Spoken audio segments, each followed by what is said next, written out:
Hey everybody, welcome to my follow-up video on this beast here. This is the Athlon XP build that we did not too long ago, and I had quite a bit of trouble with. But it's up and running, everything works great, and it's been super rock solid. But there has been a few little things that I wanted to take care of. If you remember last time, we left certain things like the hard drive was just flipped upside down on top of the hard drive enclosure, and the fans weren't ideal for the system and stuff like that.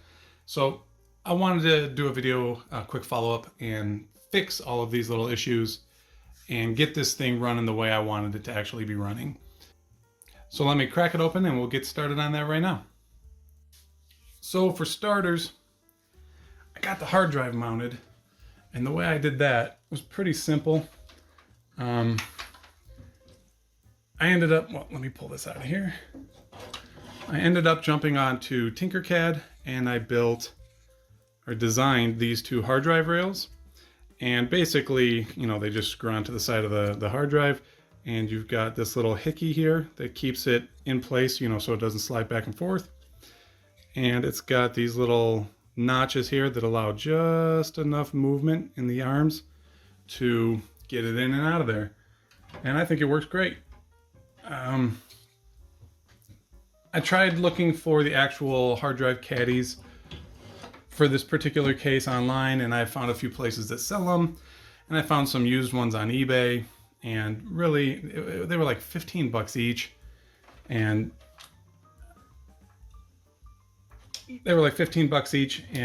I couldn't justify that for what I needed, especially since I have a couple of 3D printers. And that's the point of a 3D printer, is to spend $1,200 so that you wouldn't have to spend $15 later. So yeah, it keeps it in there nice and snug. There's a little bit of movement, but I mean, with the case being, it's not a laptop, you're not walking around with it, it's gonna be fine.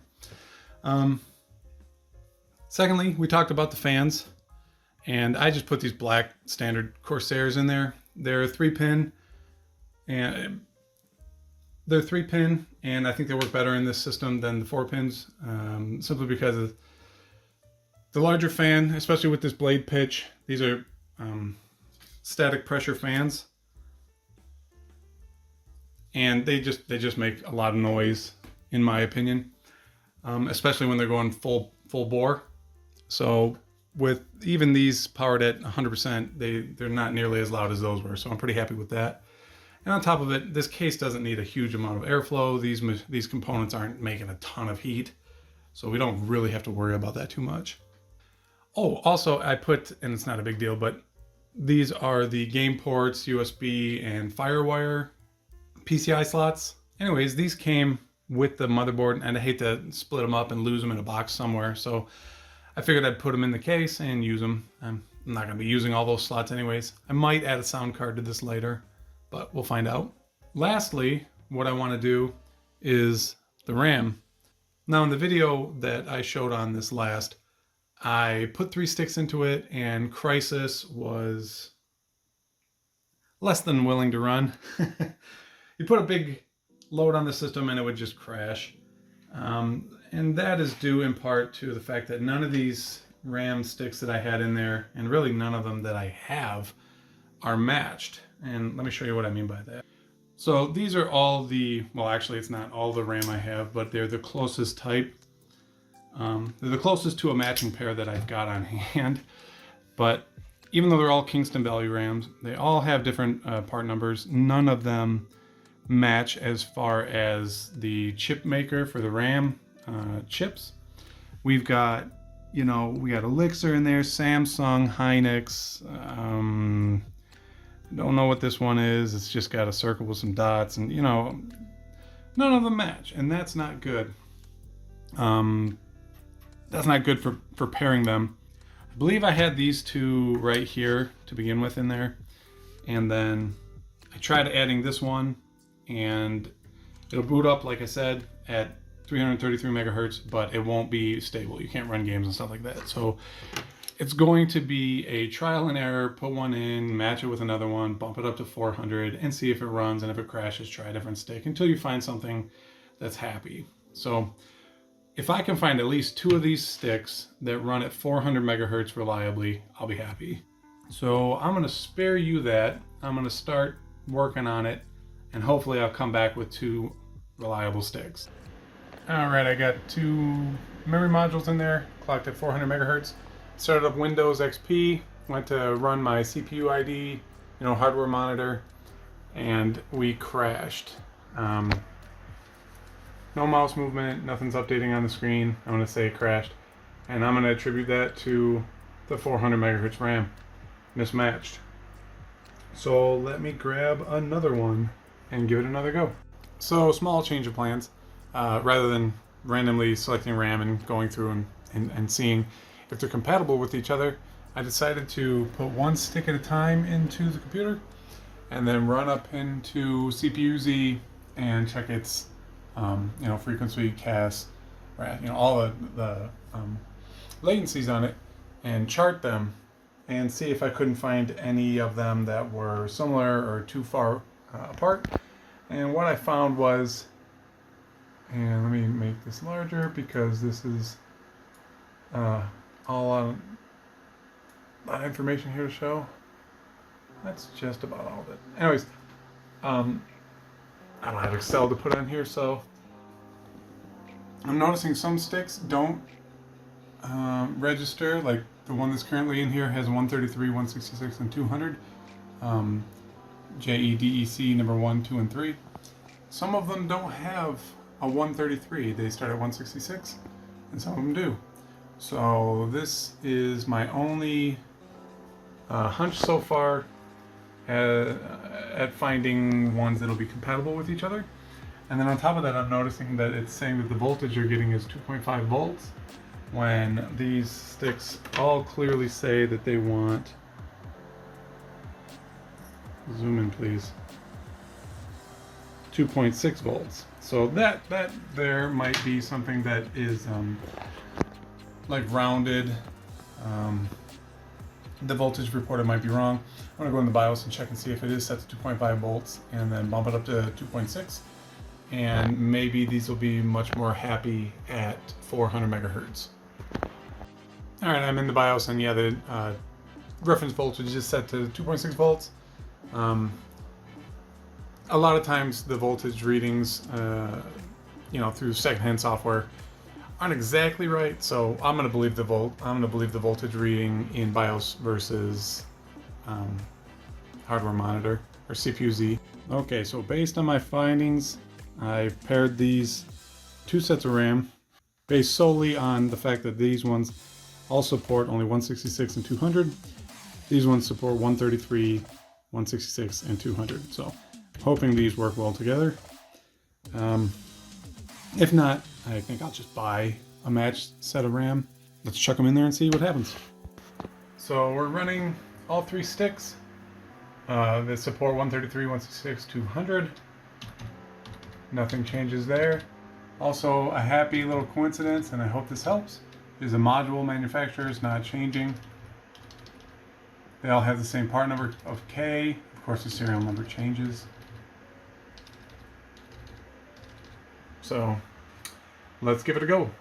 Okay, so before the test even got started, it's having trouble. We're gonna get an instant crash on this.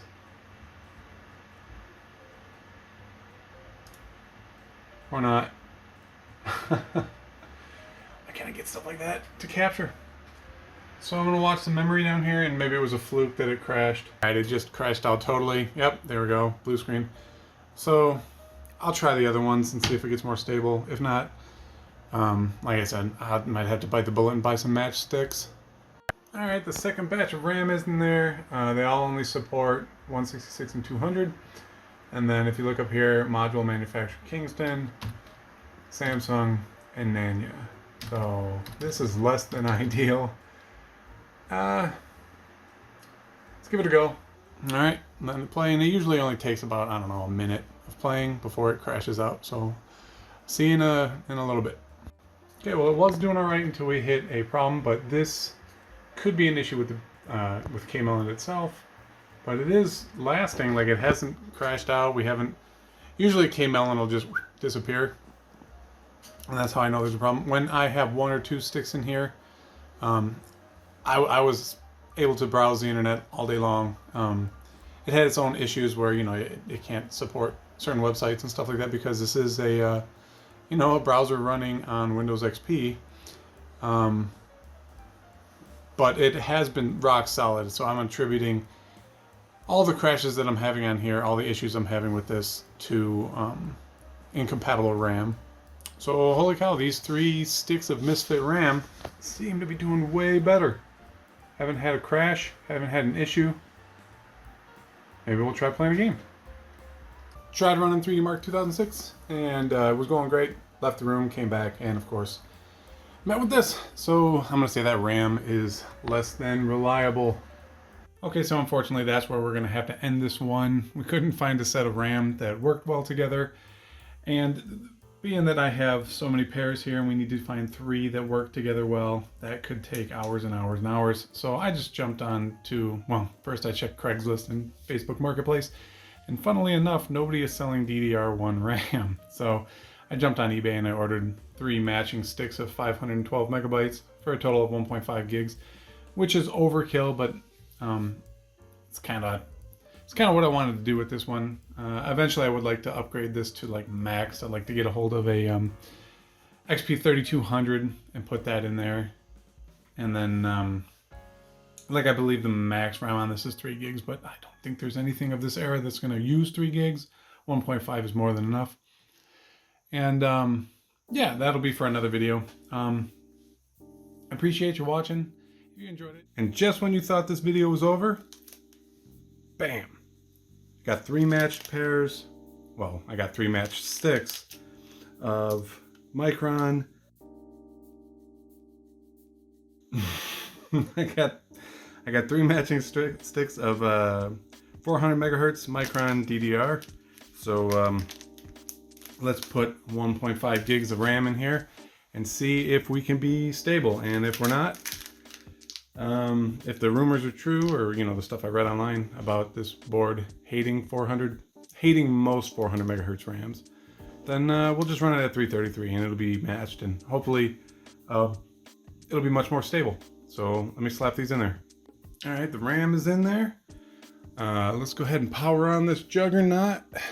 So to test the stability, I'm gonna go ahead and run 3D Mark 06, as I've never been able to run through this with 400 megahertz RAM, 3 sticks. So hopefully we get through this and we have a stable machine. I would very much so like that.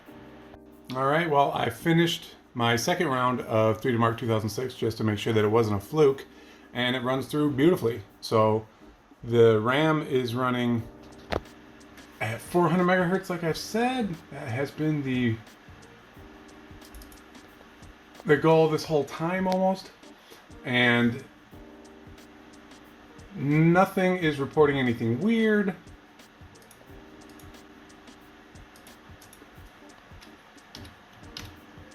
All matched sticks. Oh wow, the serial numbers are in order too. 6, 7, 8.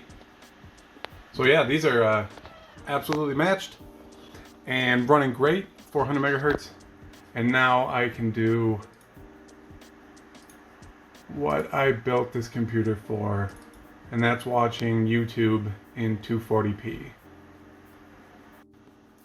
Man, there it is. Smoothish 240p YouTube on an AMD Athlon XP 2400 plus. Life doesn't get better. Anyways, so now this is the actual end of the video. Just like I said earlier, had a lot of fun with this. Hope you did too. Leave me a like, leave me a subscription, leave me a thumbs down. Do something if you got this far into the video. That'd be fantastic. Anyways, I will see you in the next one. Thanks for watching.